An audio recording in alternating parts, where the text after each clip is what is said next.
Zara was about to carry her water and go home when she saw a baby mermaid on the floor. She thought she was dreaming. She summoned up the courage and carried the mermaid. She put her inside a pot of water and went home. In a small village named Kaka lived a woman named Nana. Nana is known to be a peacemaker. She never fights, she never argues. In fact, she's known to be a mediator when people fight. Some liked her while some didn't. They called her Oversabi, but Nana didn't care. Nana was fair to all, but life wasn't fair to her. The day Nana gave birth to her first and only child, her husband cried without even getting to see his daughter. Nana cried so much. It was just her and her daughter now. It was so bad because they've only been married for a year and now her husband is gone. The villagers were quick to gossip. Oh mine, she's a bad luck. I don't want to ever have anything to do with her, so she won't rub her bad luck on me. Some whispered, it might not be her. It might be her child. The birth of the child brought bad news. It's definitely a child and not her. Nana heard it all, but she said nothing. Even her husband's family now avoided her so much. She didn't care. She vowed to be strong for her daughter. She named her Zara. Zara was a very bright girl, always smiling. She gave Nana a new reason to live. But unfortunately, 2 months after Zara was given birth to, Nana also cried. The villagers were shocked. Abomination! This has never happened before in the history of this village. I said it. It must be the child. How can both of her parents cry the instant she's given birth to? Please, let's throw her into the forbidden forest, they said. This village isn't safe with her in it. Our parents are gone. It can be any one of us next. The villagers agreed to throw her into the forest, but Iya Agba disagreed. Iya Agba is the oldest woman in the village and everyone respects her a lot. She stood her ground and protected baby Zara. The villagers warned her, Iya Agba, don't make this mistake. Yes, you are old, but we don't want you to cry now. Please don't take her in. But Iya Agba ignored them. She took Zara in and raised her like her own. She loved her like as if she gave birth to her. Iya Agba couldn't do much as she was already old. And so at a very tender age, Zara started doing things herself. She fetched water, she washed, she did everything to make things easier for Iya Agba. Zara enjoyed her own company. She noticed that whenever she plays with the other children in the village, they ignore and avoid her. It wasn't their fault. It's as a result of what their parents told them. The ones that ignored their parents, wanting to befriend Zara, their parents lied to them and said she's a monster. If you play with her, she'll eat you. And because of this, the children ran away whenever they see Zara. But she didn't care. She played alone and wasn't bored. When Zara clocked 12, Iya Agba cried. It was so sad. We told her not to accommodate that girl. Now see, they blamed Zara for it. But she lost her life naturally as she was already 90. Zara cried so much. She thanked Iya Agba for everything in her absence. The villagers buried her and they didn't even let Zara attend her burial. It was so sad. She was now all alone. It became so bad. She struggled to eat. She went around the village begging for food. But of course, the villagers ignored her. One day, Zara was in Iya Agba's house. She was so hungry. She started searching everywhere to see if she would see what to eat. She opened Iya Agba's market bag and saw a huge amount of money there. She was so surprised. She took some of the money and bought food. She was happy. Ever since then, Zara started living off the money she found. She was little and she didn't think to start up a business with the money. When Zara clocked 16, she exhausted the morning, and then it was so difficult to eat again. The villagers didn't forget, they still ignore her so much. She has no single love towards them too. She hated them all. She didn't even think to start a business in the village because she knows they hate her and she doesn't like them either. She went to the neighboring village and she started selling fish. She would go to the river, buy from the fishermen, and sell. At night, she returned to the village. And with the little money she was making, she became okay. The villagers would gossip and say, look at her. We wonder where she goes. She's always smelling of fish, every time. She heard, but she ignored them. One day, Zara was coming back from the neighboring village when she saw a very handsome man who stopped her. She ignored him, thinking he's one of the villagers who she ate. But he didn't stop pestering her until he got her full attention. Hold on, I don't bite. I just want to get to know you. You're so pretty. Zara stared at him and gave him a chance. My name is Prince Bayo. I'm the first son of the king of this village. My prince, Zara said, facing down. I'm sorry, I didn't know it's you. Not to worry. What's your name, beautiful? Zara, she said. Okay, Zara. Well, my parents have been disturbing me so much recently. They want me to get married and take over the throne. I've been monitoring you for a while now, and I want us to be a thing. I want to get to know you. I like you a lot, Prince Bayo said. Zara was so shy.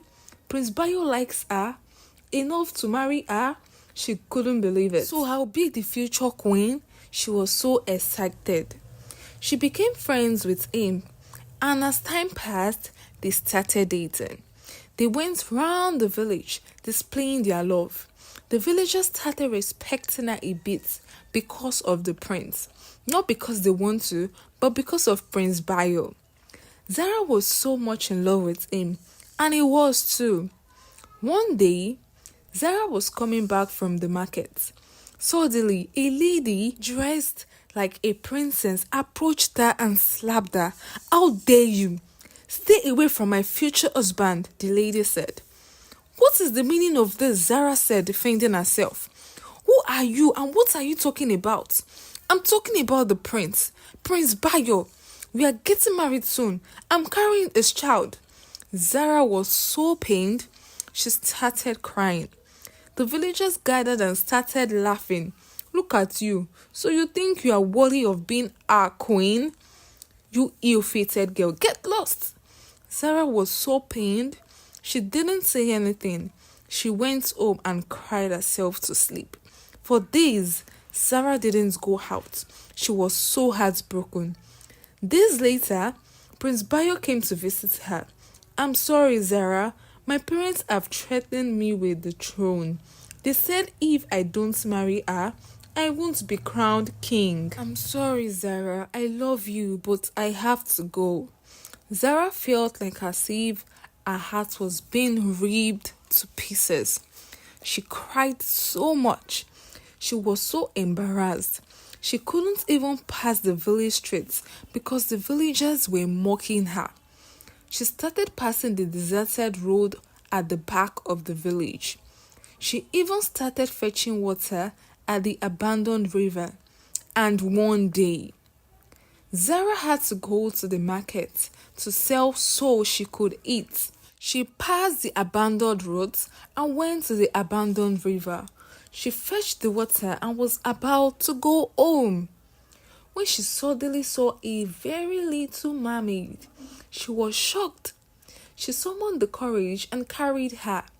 She put her into a pot of water and went home with her. When she got home, she immediately brought the mermaid out and put her into a tank of water. The mermaid smiled at her. Zara fed her day by day, night and night. She took care of the mermaid. She didn't tell anyone about her. The mermaid grew fond of Zara. They had a mother-daughter relationship. One day, Zara woke up in the morning, stood up to feed the mermaid, who she has named Queen. She was shocked to see that baby Queen has grew to be a 10 years old little mermaid. She was so surprised. "Hello Zara, I love you so much," Queen said. Zara was surprised, but she wasn't scared. In excitement, she carried her out of the water and immediately her tail changed into legs. Zara was so wild. "Don't be scared, Zara. We mermaids have a rapid growth. Thank you so much for picking me when you did. If not, my mother's enemies would have found me and pied me." "Why would they do that?" Zara asked. "Well, it's because my mother is the queen of the ocean and I'm the heir to the throne. They waited for her to deliver so they could steal me, but immediately she delivered, she brought me to land to safety." Zara was confused. "And how do you know all of this?" she asked Queen. "It's a mermaid thing, Zara. We hear from inside the womb." "Wow," Zara said. "Now to the business of the day," Queen said. She took a cup, smiled at Zara, and it mysteriously turned to gold. "Ah!" Zara screamed. "Is that gold?" She collected it and beat it, and it was real gold. "We mermaids have this power," Queen said to Zara. "I'll make you so rich, Zara, because I love you. That's my way of thanking you." Queen turned almost everything in Zara's house to gold. Zara started selling gold in the neighboring village. Even the gold vendors were starting to wonder where she got her gold from. Because it's so new and so original. It looked like it was just brought out from the ground. With the help of Queen, in no time, Zara became so rich. She started building so many houses at once in the village. The villagers started gossiping. Where is she seeing her money? This is too much for her to do. I thought she was selling fish, they said to each other. They started respecting Zara, but she still ignored them.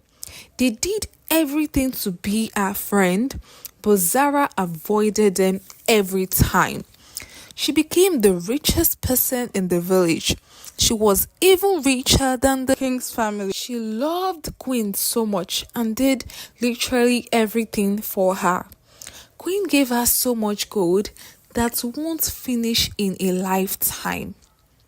One day, the villagers were asleep when their long-time enemies came into their village, warring against them. It took them by surprise. They were enslaved. Their enemies enslaved every single one of them, but they couldn't break into Zara's house because of the very strong metal door she used. Zara saw how the villagers cried and begged for freedom. She was sad for them. That serves them right, Queen said. But Zara was sad for her people. No matter how they've treated her, she's still a part of them.